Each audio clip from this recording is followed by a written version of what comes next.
All So I don't right. know if you saw, there was actually a tournament in Japan that just finished, and there's like almost 700 players in standard. Mono red came in third. The deck list, the entire deck list, 75 cards was $58. So cheaper No than the price of way. shields. Yeah. Oh my goodness, I love that. Three bloodthirsty adversaries was half the cost of the deck almost. Oh, that's incredible. I So love that's one of those things. People talk I about could mono throw red like and 20 yeah, bucks and get full art foils of like most of the deck. that's incredible. That's actually one of the things about mono red that we don't talk enough about is it's easy to look at mono red, especially if you play on arena, especially if you play best of one. It's easy to think, oh, I've seen this deck a million times. I'd really like something to change. But the reality is, it's one of the most consistently budget friendly, paper decks in various formats. It's some flavor of mono red aggro or mono red burn. Like it just is. And I love that. And I think that is an important thing as far as the game is concerned.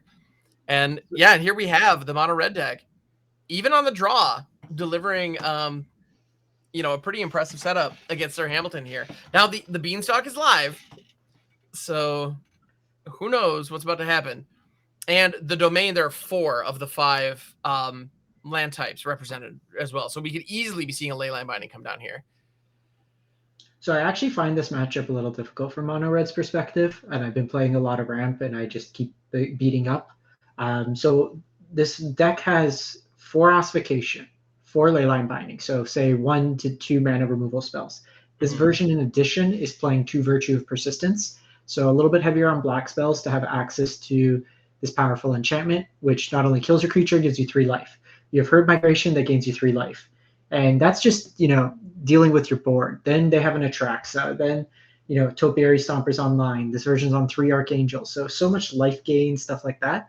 The deck can definitely get under. But I actually prefer like this configuration that Sir Hamilton's playing much more than the Virtue or the Invasion of Alara. Yeah. While the Invasion deck does really flashy things, you're kind of dirtling and you're just like, hopefully my opponent doesn't do anything for turns 1 through 3, and I have a Leyline Binding. Yep. Yeah, and agreed. And it's funny, we saw some people bring the Alara deck. They were here today. They did compete. Now, I don't know the exact numbers off the top of my head as to where they landed, but I can't help but notice in looking at the top 8, the version that Sir Hamilton brought, which is kind of the more straightforward ramp, package. Well, it's here, and it's done a great job today, making it into the top 8, going undefeated so far. Whereas the Alara decks didn't quite get there. Yeah, exactly. Flashy is a good word for it. Like it's when it does the thing, it's neat, but yeah. One of the things I always kind of keep an eye out with the mono red decks is land counts and then the configuration of utility lands. So I feel like a big thing with people, they think, the Tom Ross, Sly Red, I'm going to play 17 lands, not realizing those decks were very unique in the sense that everything was like a 1-drop or like a pump effect. Generally speaking, you're going to want to be between 22 and 24 lands. In particular, I notice people a lot of times skipping with the old Embercleave Torbrand list, where you're playing 4 drops, or like Chandra, Torch of Defiance in there. So people would always skip on lines, and that was always the wrong thing, especially in like Explorer Historic, where you have Den of the Bugbear, Ramanap Ruins, Sokuzan. Like there's things you can do with your mana on every turn, so hitting 5 lines isn't the end of the world. So Mishra's Foundry is usually the kind of default utility line beyond Sokuzan. This list is actually running 2 Sokuzans. I don't hate that, but it can run you into some complications at time. I personally prefer Murex. So Foundry can get in for 2, but Murex is more redundancy. The Foundry, I find at times just gets kind of, it falls behind too quickly. Like it's a 2-2. Sure.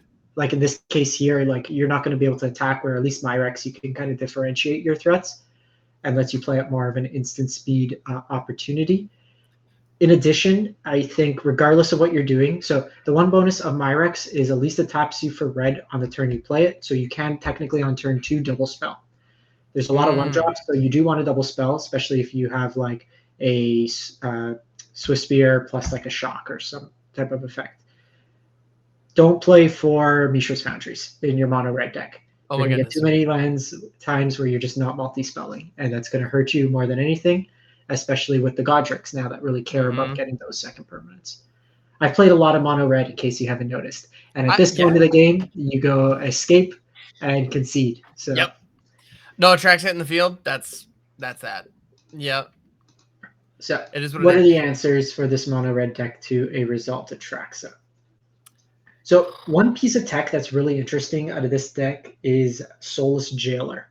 So Soulless Jailer will prevent like the ETB style effects, kind of things being cheated into play. So if against the Alara version, Itali, anything like that, kind of shuts it off of that avenue. Beyond that, there's a single copy of Twisted Fealty, which we see come in. Okay. Unfortunately, in this matchup, like Witch Stalker, Frenzy doesn't do much. Mm-hmm. Koth could be reasonable, given that they have quite a large density in terms of sweeper and exile-based effects. But then again, against this ramp deck, it's not great because between Ossification and Leyline Binding, they have 8 cheap answers for your Planeswalkers. Where against like Blue-White Control, they don't have that same. But I'd probably bring in Jaya, I'd probably bring in the Koth as well, and probably call it a day. They only have a single copy of Itali, Okay. so it's not really worth it in that regard. The Phoenix Trick's your weakest thing. In addition, I'd probably cut the Monstrous Rage. Yeah. I'd probably keep the Play with Fire over Monstrous Rage. So while Monstrous Rage does represent a burst of damage, it's a dead card without creatures, and it also exposes you for a 2-for-1. So I usually it's a better like the theory of the card. I could just shoot a bunch of damage. It's much better in creature mirrors. Or kind of 100%. screwing up against like in mono red in the mirror. The big thing is, you have a 2 toughness creature. They play with fire it. Well, you monstrous rage it, and now it gets that added bonus and toughness. Mm-hmm. So you fizzle their effect. So you can kind of play defensively as well. Absolutely. I've definitely used Monstrous Rage to fizzle cutdowns, and it feels great. Yeah. Yeah, exactly. That kind of, and obviously if you have a Swift Spear online, for example, and you can get the prowess in addition to everything else going on, that does, to your point, it represents a ton of damage. But we see a lot of the incidental life gain. Play with Fire is just 1 mana guaranteed 2 damage, and that's, and you can get the Scry, which might be relevant as well. So I agree. I think it's a little more reliable. And I think that goes a long way in this match. All right, so here we go. So they mulligan down to 6. They have a 2-lander, and they're going to let the Bloodthirsty Adversary go. How do you feel about that? Probably put the Lightning Strike back. Okay. 3 damage is like they're not going to have cheap creatures for you to interact with. 3 damage gets basically voided, and having like in this matchup, you want consistent, like reoccurring damage sources as opposed to individual. Right. In addition, I'd probably put the Scoundrel in turn 2. Well, normally Feldon is advantageous to buff it because they don't get the people don't want to block it in the sense because they'll give you card advantage. In this matchup, they have so much removal as well as exile that it doesn't really matter. Because if you want that turn, you want Charming Scoundrel with the Wicked token, at least they take an extra point of damage that way. True. Kind of go from there. All in all, like minor little things in that case, but Feldon is not really that good in this matchup. Yeah, that makes sense. Yeah, and it's funny, actually, I personally don't play a ton of mono red myself, but I'm really enjoying this analysis, and thank you for really diving deep on this one. Because I guess I didn't really appreciate just the level of life gain that there is, especially in this deck specifically. The Virtual Persistence, the Herd Migration, like everything gains life. And that's really unfortunate. Like I'm 9-0 or 10-0 so far with switching to ramp. Like there's too many mono red mirrors, which were pretty much a coin flip. But there's some level of like sequencing involved, but ultimately a mono red mirror like play draw has a big factor in it, and then it's just what part of your deck, did you draw Phoenix Chicks or did you draw interaction? Who had Kamano on 1? But there's always kind of that notion while you're playing mono red, it's a brain dead deck. there's a lot of sequencing, and the thing that people often don't realize is there's a low threshold for error in these types of decks. You have basically, I'd say, 4 to 5 turns to try to win the game. The sequencing of every one of your cards. So you have fewer game actions to try to get a win. And while there are the games where you're going to go turn 1 Kumano, then Swift Spear, Monstrous Rage, there's many games like we see here where, well, there's the idea, do we attack in and Lightning Strike the Seed Shark? Do we get Godric going? Do we just attack with Godric? Do we hold back? So like opting to go with the power here. The decision, do we play Sokuzan the last turn, right? Well, now Sokuzan will turn on the ability for flying. You have the fire breathing. So, and I think that was a fantastic line by Kylie there. Yeah, that seemed like the right move to me. And there's 1 mana left over, and so that might as well go into Godric. So that's 6 damage coming in, and then the Wicked Roll pings for an additional 1. That Lightning Strike represents lethal unless Sir Hamilton can gain some life here. It's a big play. So we see white. That's ossification. Okay. And likely no counter spells for this matchup. That's not the axis you typically want to be fighting. One thing to note that, that's big. Yep. That probably locks it up. They are playing 3 Sunset Revelry in the side. Okay.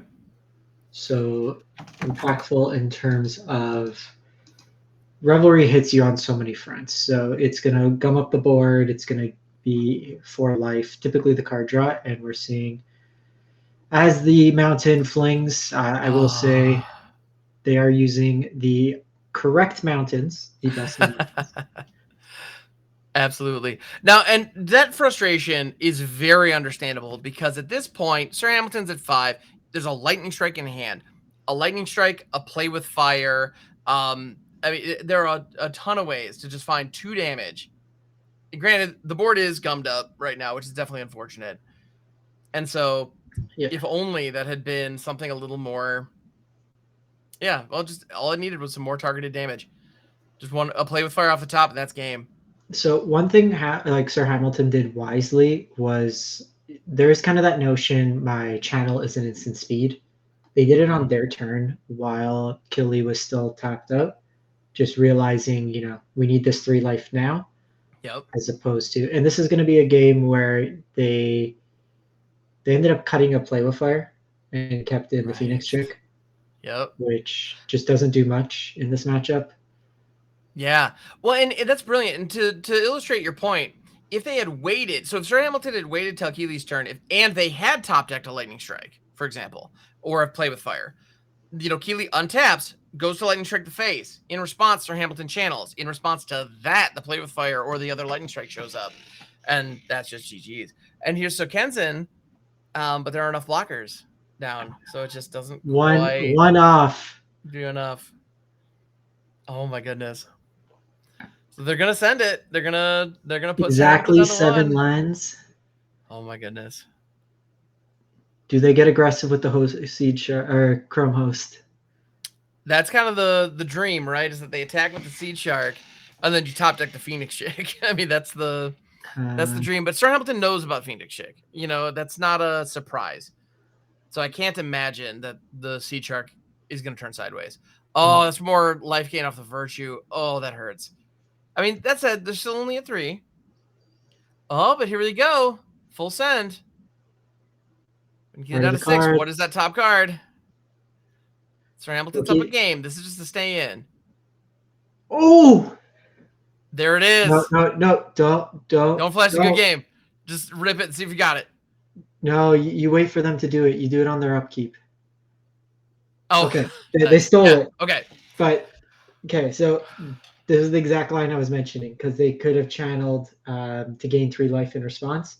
Right. So you go to their turn, let them do their game action, or you do it on their upkeep, at least. Or at least let it pass to your end step because they may want to do it on your end step while they have untapped mana. And then in response, you strike the face. Yeah. Regardless, you do the good game to fake it and be like, no, I didn't draw it. Oh, no. And then you're like, but actually, you activated my trap card. Yeah, I respect that. Yeah, absolutely. And with that, Yeah, we're going on to game 3. I love me a good game 3. All right. So really need to see the Monstrous Rage come out, I think. So they're looking to bring in the Witchstalker Frenzy. Decent against the Compost Seed Shark that we saw pretty much almost take over the game there towards the end. I don't know if they have more sharks in the side. Yeah, I mean, you got the Witchstalker Frenzy. It hits the sharks, it hits the stompers, it hits the Archangel of Wrath, which has an opportunity to be really nasty in this matchup. So I think any opportunities you have to answer those, you need to take. And not to mention, if the shark is allowed to stick around for a little bit, you may need to answer a pretty sizable incubator token. So 5 damage for as little as 1 mana seems pretty good to me. It's always a balance, like how reactionary you want to be, because like you're not at a certain point you don't want to play on that axis. You want to kind of go face as much as possible in this matchup. Like if you're spending turns interacting, Multi 5. Okay. No Triome. Ramp deck Multi 5, red deck is starting with 2 Kumano Faces Kakazan, Lightning Strike, Feldon, and Godric in hand, and 2 lands. I mean, is that not exactly where you want to be? All right, so this is the Revenge Tour. Here it is. Okay, so in this case here, I would have held the Charming Scoundrel, and I would have gone with Feldon because you have the Godric. Right. So the reason for that is because, so there's 2 sides. This line isn't too bad because it guarantees that your Godric comes down next turn if you don't hit a land. Okay. The other way, and this actually works out pretty nice because Kumano flipping. So I'll take it back. You know what? Give him the line. Celebration just cares. Holy cow. Yep. Enters the battlefield. Yep.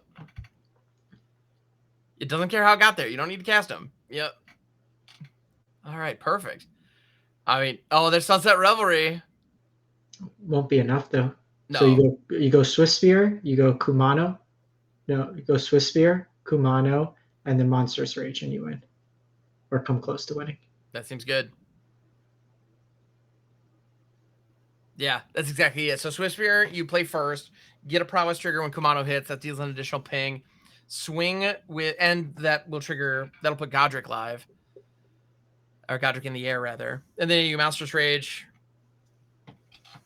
Let's see, do they understand? Or are they going to go the Swift Sphere route?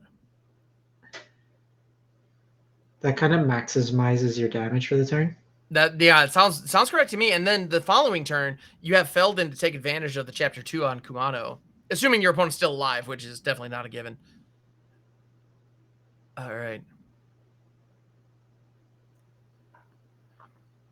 Yep.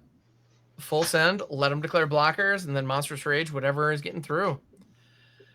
Yeah. So they're going to double block the etchings. That is a bold choice. So that's 5, 9, 11. So the choice is, I think. No, I think here I would have just put it all. Oh, that works. That's perfect because the Monstrous Roll gives trample. Yeah. And so, yep, that allowed, all of that to trample through, and Etching survived. I think it actually didn't matter because even if they target Swiss Spear, it gets the boost, so it gets 3 power. So it kind of offsets anyways. So we are in the semis. We have Mono Red versus Esper Control. And this is, I believe, the loss that Yushi took in the Swiss rounds. And then Golgari versus Orzhov. So 4 unique decks. The Esper midrange, Esper aggro did not survive. It was Esper Control as the one true Esper. All right. So this matchup, very cool. Again, can be somewhat difficult. Wandering Emperor is obviously a pain. Void Rend, Sunfalls, Virtues, lots of cheap. The big thing is you have an ability to get under the counter spells, which is good. Mm-hmm. But the way this hand, so obviously on the draw is a little rough. But yeah, here we are. Yeah. Kumano Faces Kakazan on 1, Swift Spear on 2. That Make Disappear is clutch.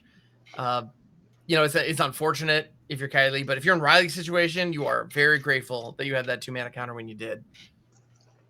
Especially because that Monstrous Rage was in hand. Riley didn't know that was coming, but it would have, and it would have hurt. Yeah. The thing is, in this matchup, this is again where I was saying the rages are a little rough. So there's 4 Shieldred's Edict.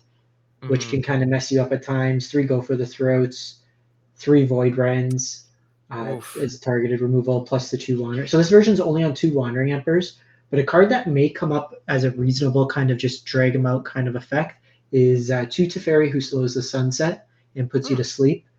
Just gaining 2 life every turn kind of offsets a lot of these incidental damage points.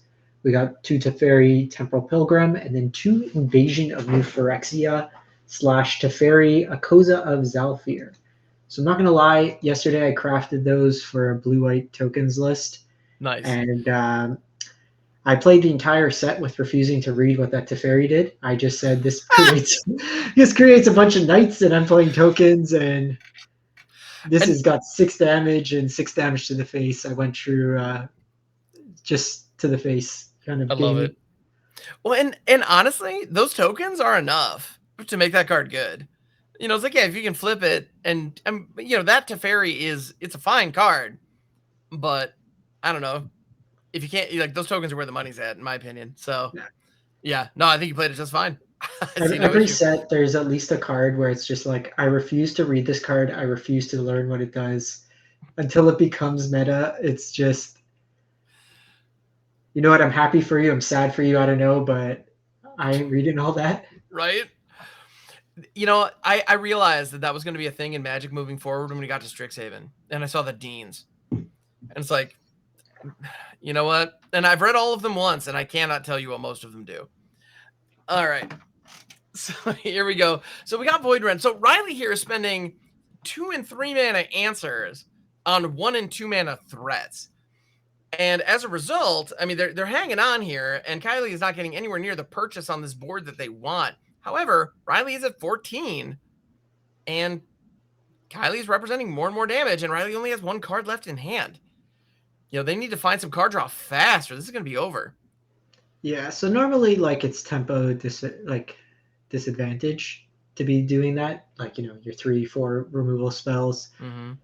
There is an element of redundancy here. So a big thing with this Esper list is just surviving that initial wave, especially with the like Killy struggling on lands here. If you're able to get some of these threats out of the way, there is that angle with mono red. You also have to be mindful of just this list is packing 8 burn spells, so you have to keep your life total at a reasonable amount. Right. Whereas against, we saw in earlier rounds, like, you know, those mono white aggro lists, right? Once you deal with the wave of humans, you know, you get swept twice or you get hit by 4 pieces of removal, they pretty much pack it in.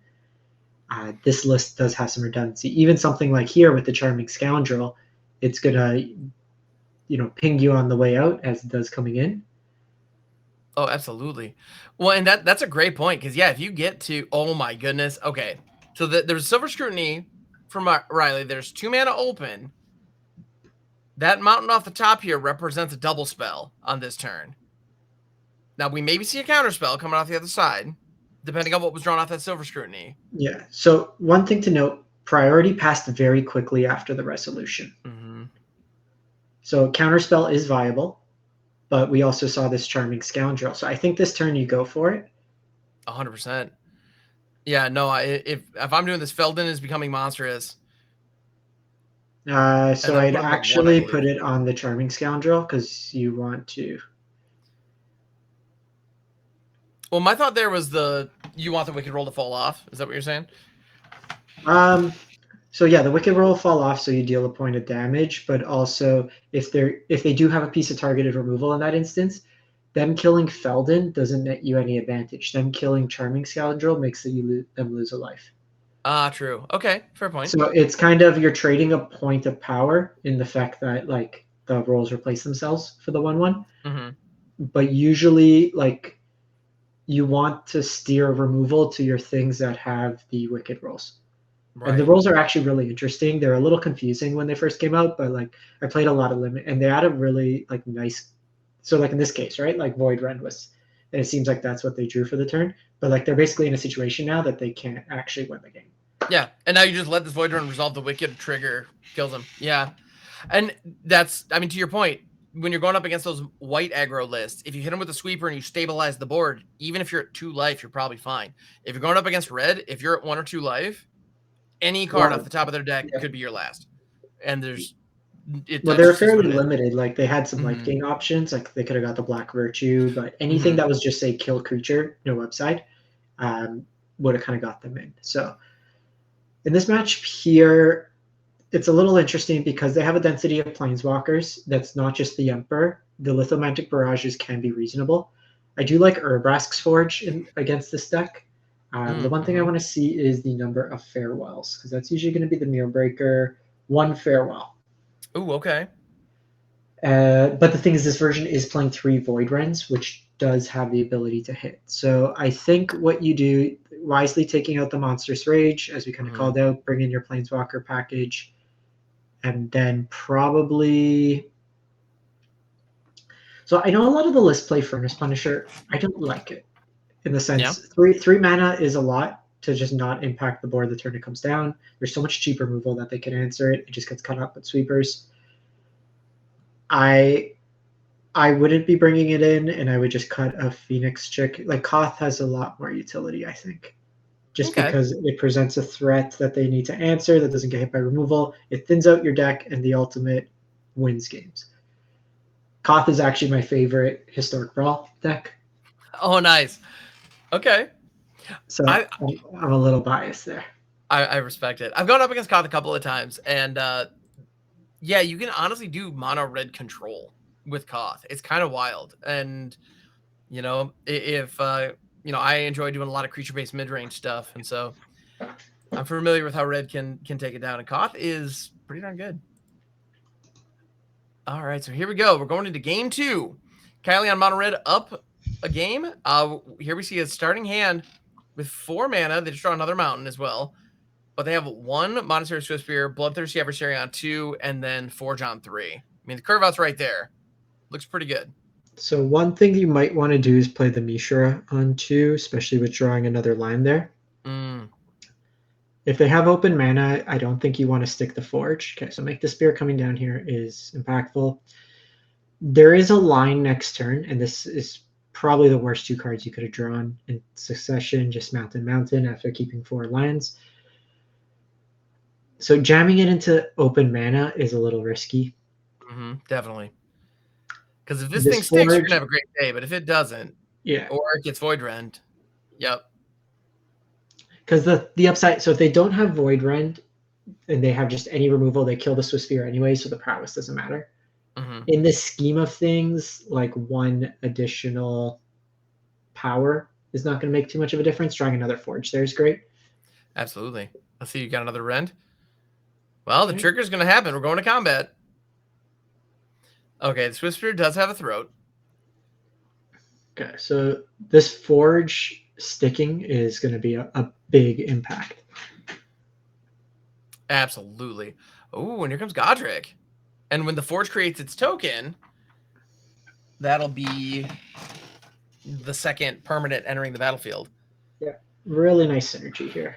Absolutely. And kudos for tapping the Mishra's Foundry there so you'd be able to take advantage of the fire breathing a little bit more. Unfortunately, to go for the throat was a clean answer there. Yeah, Urbrask Forge allows the red deck to have some game in kind of these later game grinds, which is generally where I definitely believe, my understanding that deck traditionally struggles when the game goes long. And Yeah, yeah, while you do that's a have great like way. Bloodthirsty Adversary for some flashback effects, you're really not on that card draw, and we're seeing like Riley now with kind of the desperation. To me, that suggests that they didn't have a line in hand. Mm-hmm. And this is, I think, the time where you fire up this Foundry, get those points in. Absolutely. Oh yeah, slap all you can. Yeah, and I think a big thing here is we've seen kind of folks pulling away from Farewell, where at one Mm-hmm. point, it was the de facto, and we've seen Sunfall, just given that it has the ability to, replace itself, give you a threat, kind of serve as a win condition on its own. Mm-hmm. All right, Teferi Who Sows the Sunset. Notably, its +1 does gain 2 life and untap lands. So that is problematic to some degree. Although with the Forge down, especially after drawing that, Play with Fire, I think Kylie's got this. Because this is 4 damage on the token. So this is 8 damage represented on board. If it already has something, kind of need to use it now. All right. Is there a 2-mana answer?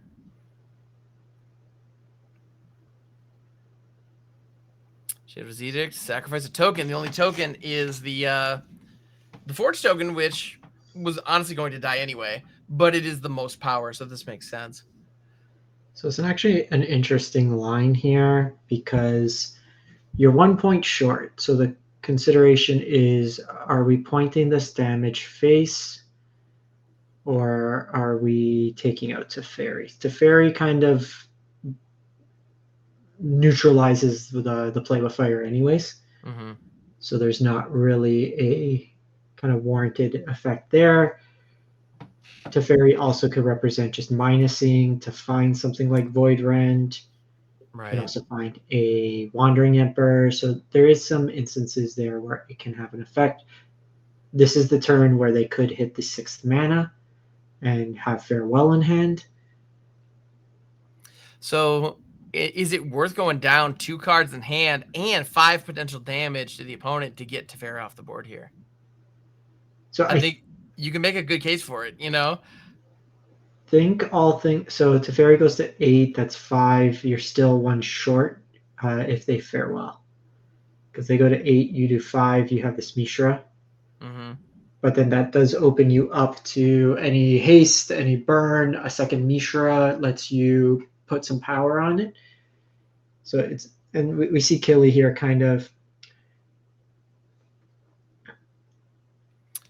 So I think knowing that now, then we do this face. Yep. Put them down to 1. It kind of incentivizes them to uptick Teferi here to gain the 2. Although with the Foundry that wouldn't be, or with the Force that wouldn't be enough. So if they don't have some kind of sweep or some kind of way to gain some life here, they're probably going to downtick Teferi and go searching for it. Because otherwise, that's that. You know, and Rodney doesn't know that the play with fire is on top, but they do know that Kylie is happy to see it. So, or at least it was acceptable to put on top. So Chromos Sea Shark, okay.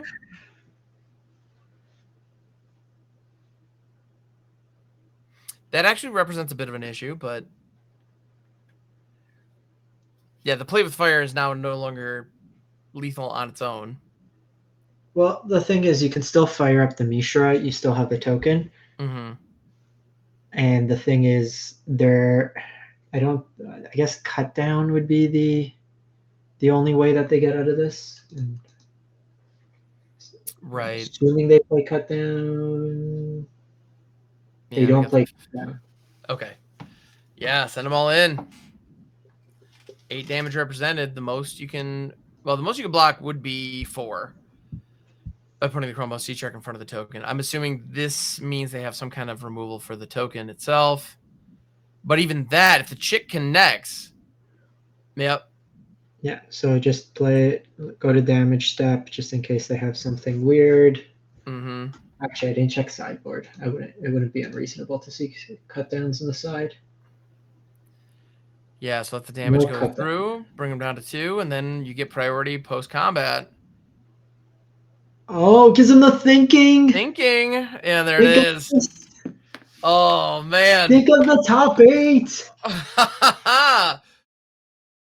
Anybody out there who's interested, if you are going to be in Vegas, come find us. Team Magic will be there. Hollywood Pizza himself, the host of these tournaments, who makes these possible, is going to be there. I'll be there. Yeah, we have Damien F16. We have Carlos C. Favardo Jr.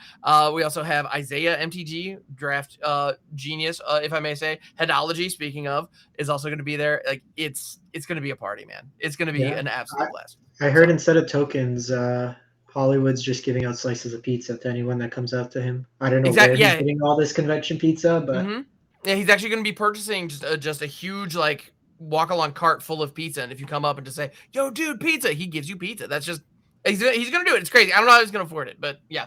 And now that we've said it out loud, he has to. That's the idea. Anyway, so here we are. We're in the finals here at the Pizza Box Open. Mono Red versus Golgari. And this has been a very quick top 8, and I suspect this final is going to be no different. So And we are yeah, doing picture in picture. You have Golgari on the screen, but I am behind the camera of mono red. excellent. Now, I'd say in a heavy removal based matchup, Brass Forge is the best card you can have. That We're seems going to fair. see one get cast this turn. Yeah, we are. We are going to see one get cast next turn, most likely. We are going Oh to see my another one goodness. get cast after that. We are Forge Tron.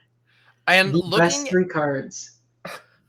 looking at Big Goon's hand, that is going to get some work done because Big Goon has access to Liliana here and Sheoldred, obviously, that we get to see, which is probably one of the best case scenarios, assuming that Kylie doesn't have a way to get rid of Sheoldred, which main deck might be a little tricky, but not impossible. Okay, that's a little interesting. They're hovering the concede button. Interesting.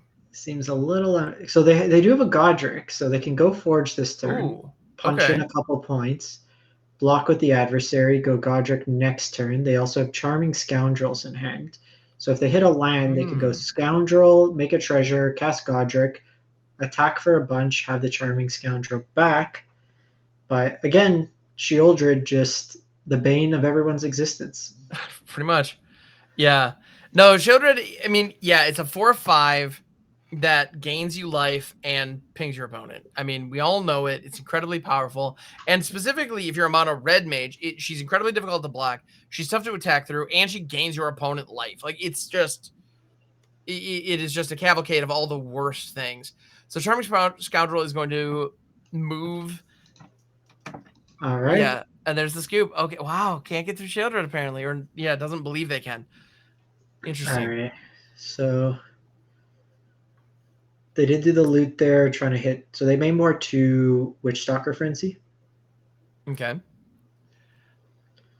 See, I feel like trying to establish as many forges as possible. I mean, you didn't have a ton of time, and Sheoldred was going to be gaining life, and there was interaction in Big Goon's hand.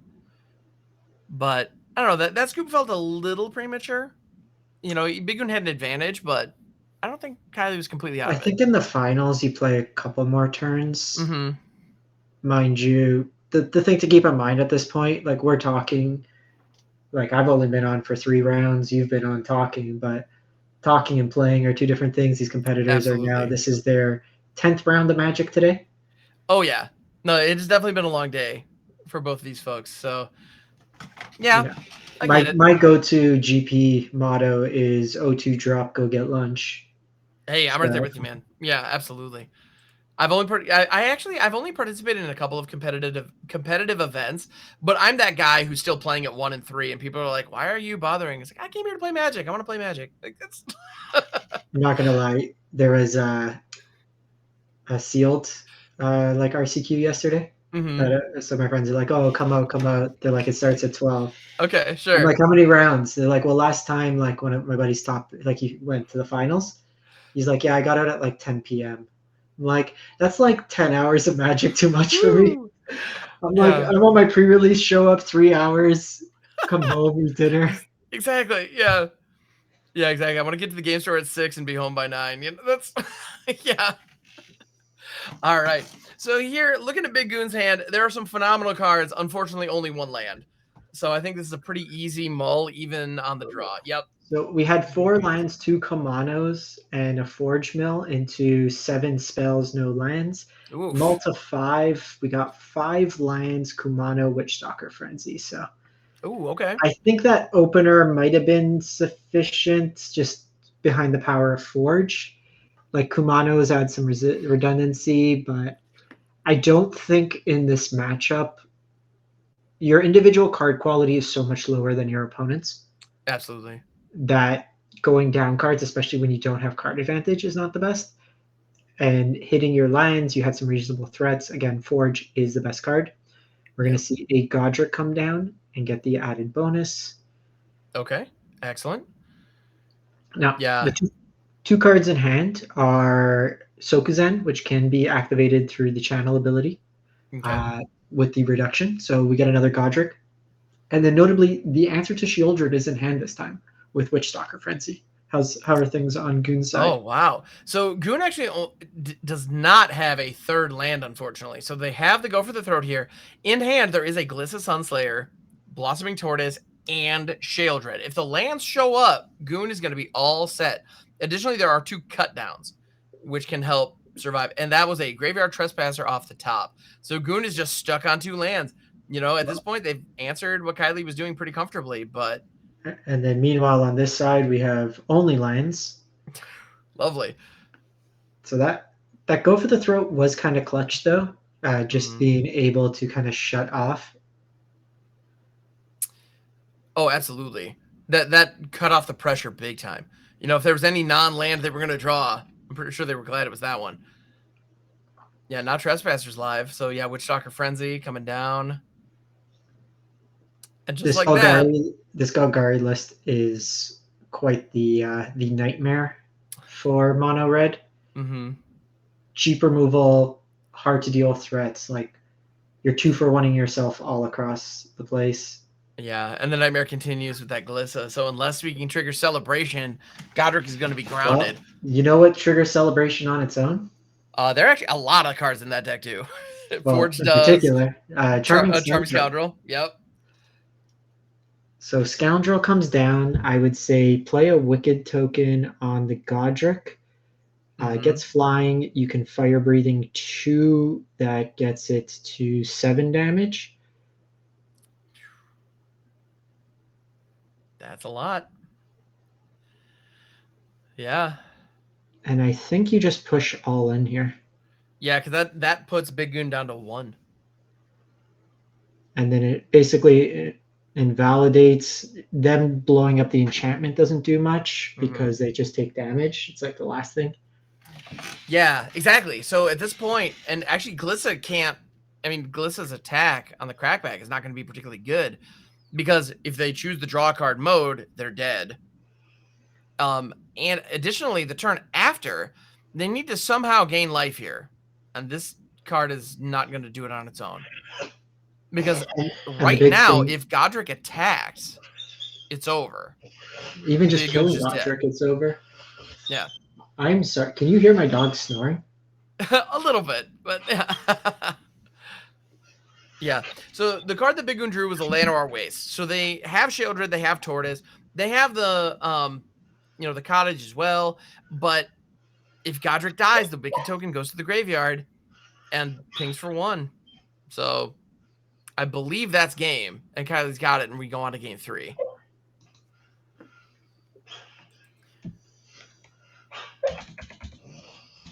All right. So here we go. So Glissa is going to attack. Destroy target enchantment. On their own terms. Yep. They're choosing how they go, and this is how they want to do it. Fair enough. And that is the way you beat Sheoldred. On a multi-5 mono red redemption arc. Let's go. And to be fair, Big Goon did miss a land drop. Missed, I think, 2 turns of land drops, which definitely hurt. No question. That said, they had action. You know, they were using cut downs. They were using Go for the Throats. They had ways to stay in. It just wasn't quite enough. It wasn't quite there. Oh, yeah. So here we go. Game 3 in the finals. Golgari versus Mono Red. Here we go. And actually, I appreciate the avatars that both of our players have selected because it's Gandalf versus Yargle, which I don't know when that fight is happening or how much tickets are, but sign me up. I am there. You shall not pass. Yeah, exactly. Oh, I can't wait. Like I'm in. I want to see this. All right. Cool. And notably, the Golgari player is done sideboarding, and we are waiting on red. All right. So kind of just hedging some decisions. We see the Jaya come out, opting to go with another play with fire, so just lowering the curve. So I think Killy just realizing if the game goes past turn 5, I lose. Don't let it go past turn 5. Yeah, exactly. Seems like an easy solution. All right, so the Restless Cottage here, established on turn 1. That's pretty darn good. And here we have a Mosswood Dread Knight. Just establish that 3/2 for 2. So a nice one coming down here, Felden. So the Mosswood does have the ability to trade, but Not a trade you necessarily want to make, just letting you find 3. All right. That Feldon does, in fact, have a throat. And Big Goon is going to be attacking, choosing to be aggressive even against the red deck. Interesting. Okay. Well, one thing to always be mindful of, the added text on Kumana with the exile. Again, like this Mosswood, not necessarily something you want to start trading off, but Kumano did its job. Pings, powers, and celebrates. Oh, yeah. For 1 mana, that was quite a bit of value. It slices, it dices.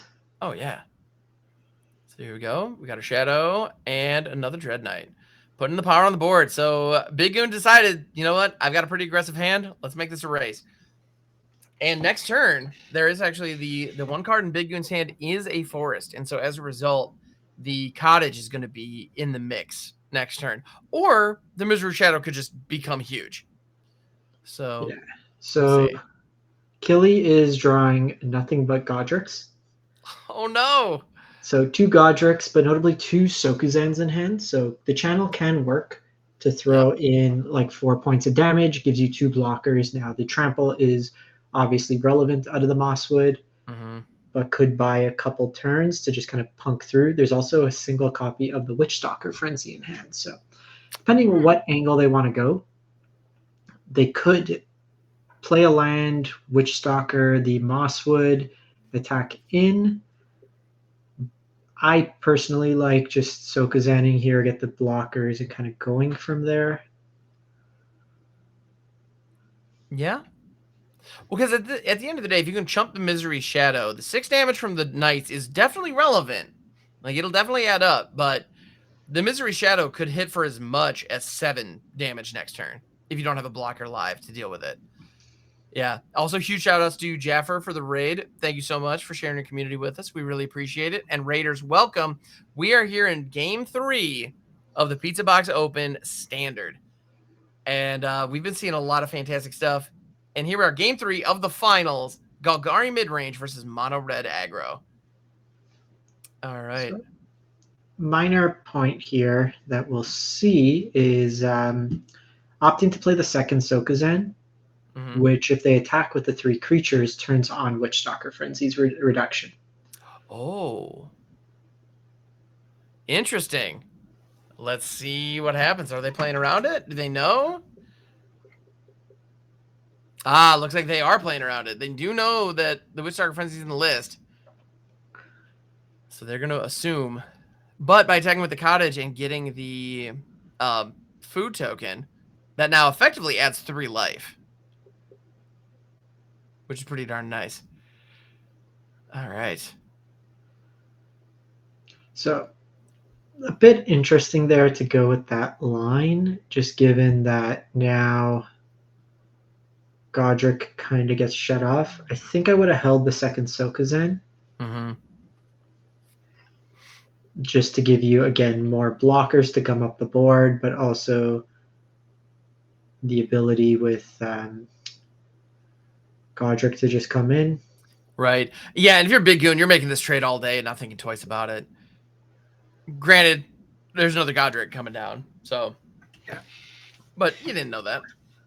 Because the thing is, you could have Sokuzan get the flying for the other turn. And then even then you had access to Godric if you flooded out. You know, Godric's count celebration if they cast themselves. So throwing those all together. Absolutely.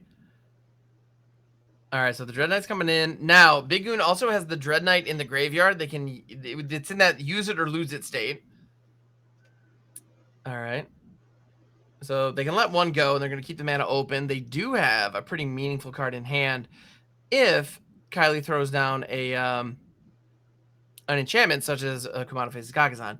But here comes Godric in the air yet again, 3rd time. Yeah, so Big Goon just eats the food, braces for impact. And this is presumably going to be a 5-power Godric, or do they leave the 1 mana open? So we know what that is.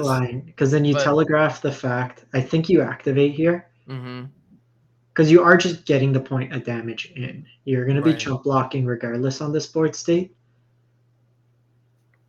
And if your opponent's tapping out for the cottage, then shields are down. Right. And to be fair, so I was commenting earlier, as though Big Goon knew that the Witch Doctor Frenzy was in hand. We don't necessarily know that. It's very possible that they chose to attack with only 2 creatures just to keep blockers back, which is also very reasonable. But yeah, Terra Sunder getting rid of Godric, that's huge. All right. So Lord Skitter, this attack is either 3 damage or lose something on your board. So this is good value, and that Misery Shadow can be a 3/3 on the block. So going to draw step. So lethal can be achieved through. Okay, so we have Kumano. So Kumano deals a ping. It's a prowess. Witchstalker Frenzy is another point. So it's 3, 4, 5 damage. And then they'd be dead on the crackback. Right. So Lightning Strike would have been lethal. Yep. Play with Fire would have been 3, 4, 5, 6. Would have been lethal. So just 1 point short. Oh my goodness. All right. Comes Kumano, get that prowess.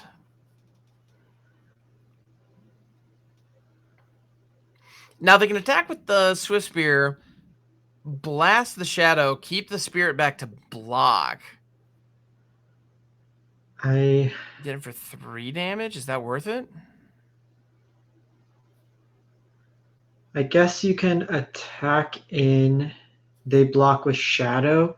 You frenzy the skitter. Ooh, okay. Yep. I don't mind that line because because if you do that, you're basically dead to a removal spell. Right. On the way back. Yeah. Whereas this, no, I wouldn't do that. Yeah, they're trying to push in, trying to ensure the damage. Still doing this before blocks. It's an aggressive choice, and they might end up paying for it. We'll see. Because against this deck, there's so much removal. Mind you, they'd still be at 1 theoretically. Right. With a piece of removal, because they go Foundry here. They get the token, but the token doesn't have haste. It's right.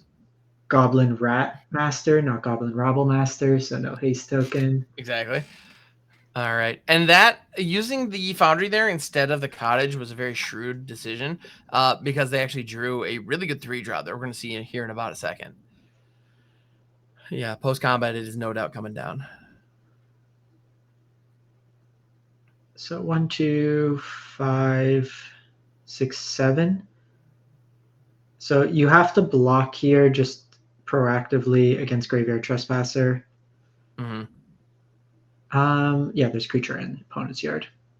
So normally I'd say, like in circumstances where a deck doesn't have reach, being at 1, being at 4 in this matchup doesn't really make a difference. And oftentimes you'd probably want to have like the 2 creatures.